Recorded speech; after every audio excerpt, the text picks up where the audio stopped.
Hello, Star Wars Galaxy of Hero players, and Adesh Ordo here. Today, I'm going to be talking about my second part of the Sith Triumvirate. And obviously, I forgot to mention this in the first one, but I will be releasing these weekly. I have yet to decide which date, but you'll see them. Once you see one, you'll see the following two. And this part two, I'm going to talk about teams or characters that work great under Sith Triumvirate, as well as kind of a few characters that work with them. Where they work under their lead. So with the Sith Triumvirate, some of the things I like with these characters is they're really flexible. Like, the three of them are best to stay together. So you have a slot, two slots open. What can you do with them?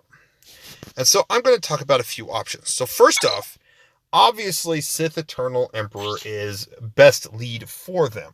However, at the same time, if you're doing a multi-tier, I'll admit I haven't used Sith Eternal under, Sith Eternal as a, how do I want to say this? I haven't used Sith Eternal lead in like Darkside GOTB or the assault battles, where you have Sith and First Order fight Jedi.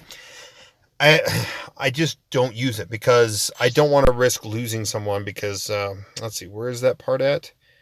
Sith allies. Yeah, Sith allies right here at the bottom can't be revived.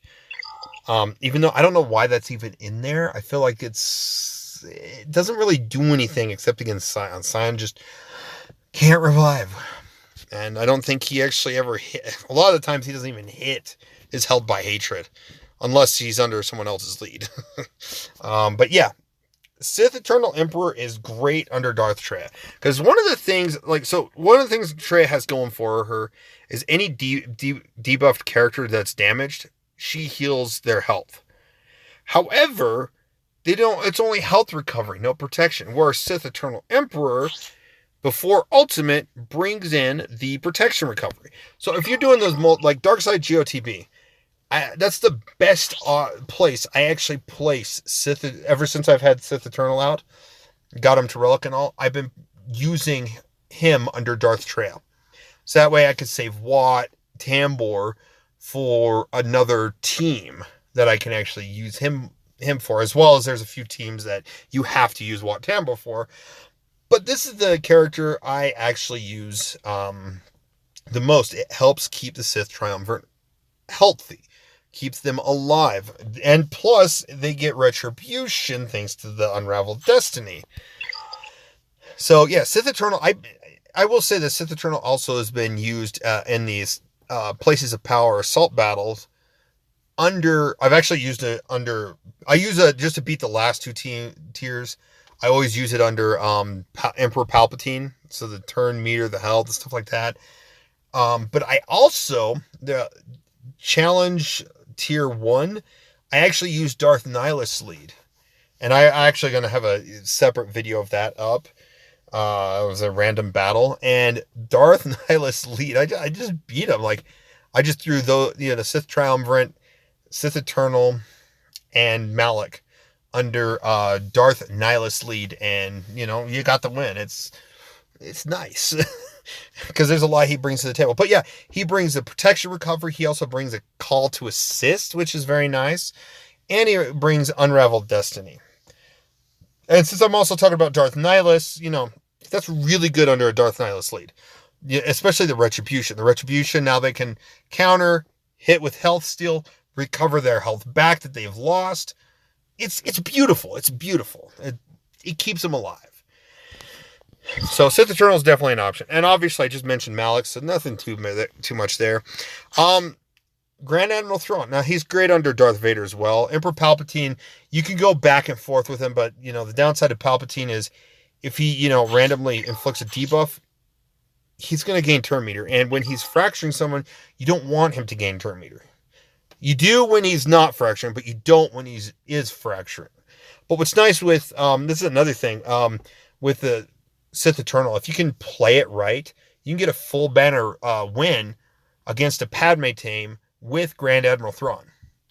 If you play your cards right, you have a good RNG, you take all the high hitters out, keep control over Padme, GK, and if they have 3PO or whoever's in that 5th slot, you can play your cards right to where you can keep Grand Admiral's commanding and recovering protection to the whole team, to where you lose maybe 1 to 2 banners to 0 banners. So it's always nice. So Thrawn is always, and he's been a fan. He's been my favorite go-to character for Sith Triumvirate.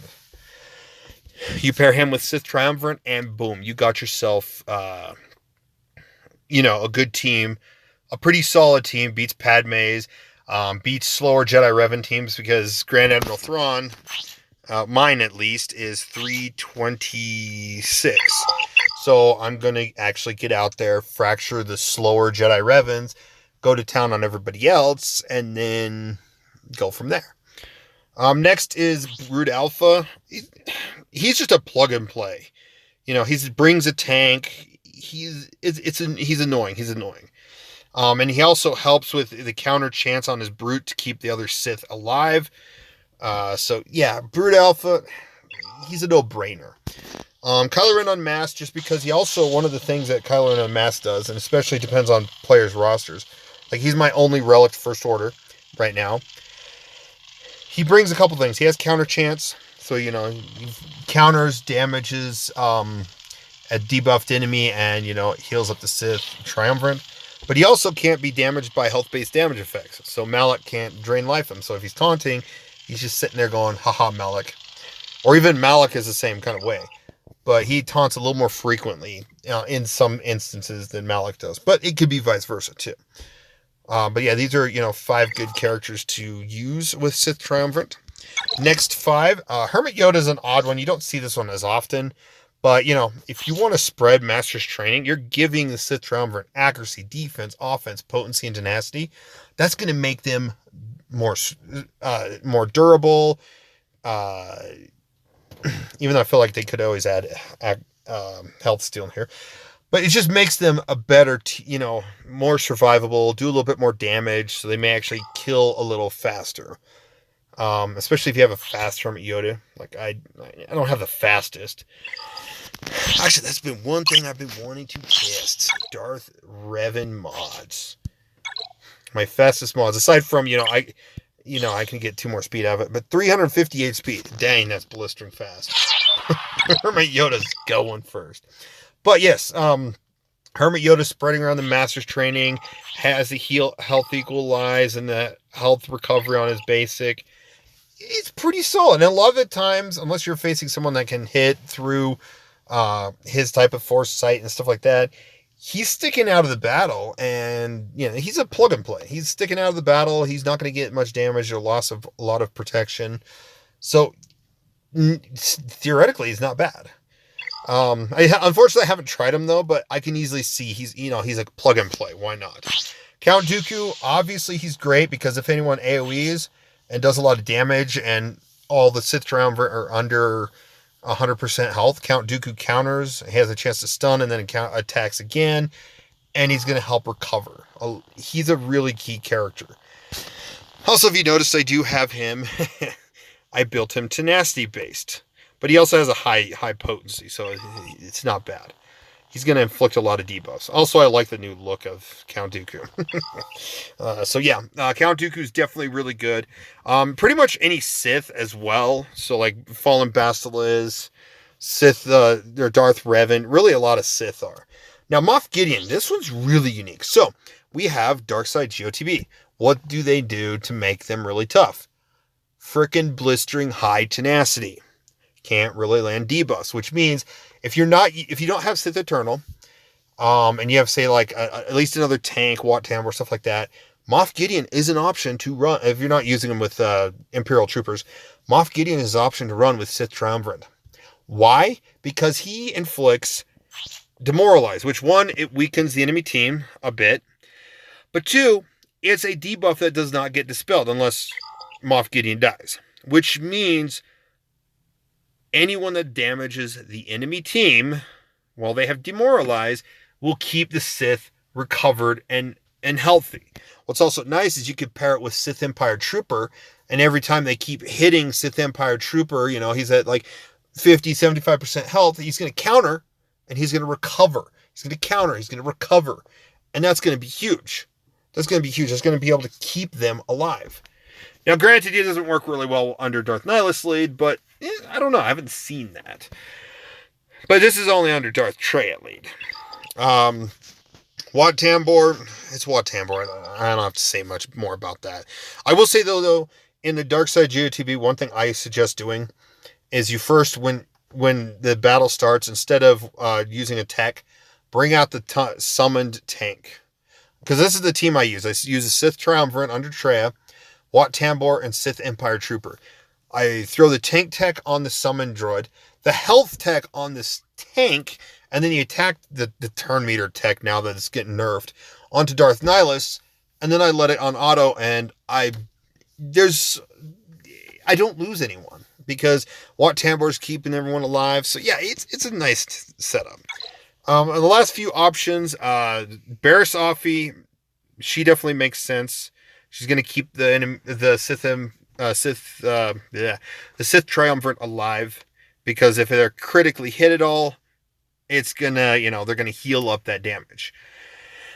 Shore Trooper, because Shore Trooper heals, crit hit immunity. Sith Triumvirate already has like crit avoidance, but now it's crit immunity. So, and then of course this one, it's not ever a thing. Also, I do like the look of B2 now. Oh my gosh, this looks amazing. B2 definitely. I just can't get over how cool it looks. But he's definitely been a great contender for a fifth slot in the Sith Triumvirate team, especially back when Sith Triumvirate was fighting Jedi Revan. Using that fifth slot, Thrawn, and then B2, so that you can actually, dispel all those debuffs that keep popping up against the Jedi Revan team. Yeah, he really helps. He gets a lot of cooldown reduction, 100%, 40% chance to gain 100% turn meter. It's huge. And then the last is kind of a cheese setup. You can use Night Sister Zombie and Old Daka. It's kind of like Brood Alpha and stuff. Yeah, and plus Old Daka keeps characters alive, so you could run this route as well.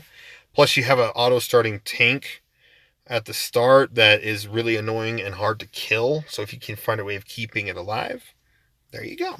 But yeah, this is kind of some team characters I actually would like to try if I had the resources, or have tried with the Sith Triumvirate. They're a great team. Keep in mind, it would be nice to see. There's a lot more options out there. Like, heck, you can even run Sheridan Bays.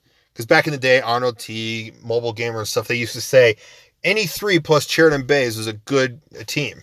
Sheridan Bays, unfortunately, everything's fallen to the wayside since then, but Sheridan Bays still isn't a bad option. Sheridan keeps, the team alive with healing equalization. And then Bays does his thing, so you got both Scion and Bays keeping debuffs off of everyone. Still not bad of an option. But yeah, that's my thoughts. Did I miss any characters? What characters have you ran with Sith Triumvirate? I know there's Emperor Palpatine, stuff like that. But I feel like the 2 best leads outside of the Sith Triumvirate is both Palpatine, Emperor Palpatine, and Sith Eternal Emperor. That's who I would run Sith Triumvirate under. And however, I have been tempted to run Darth Maul. It's been interesting to try to see how Darth Maul would work, because you do get a speed boost with the Sith Triumvirate under Maul. So, why not?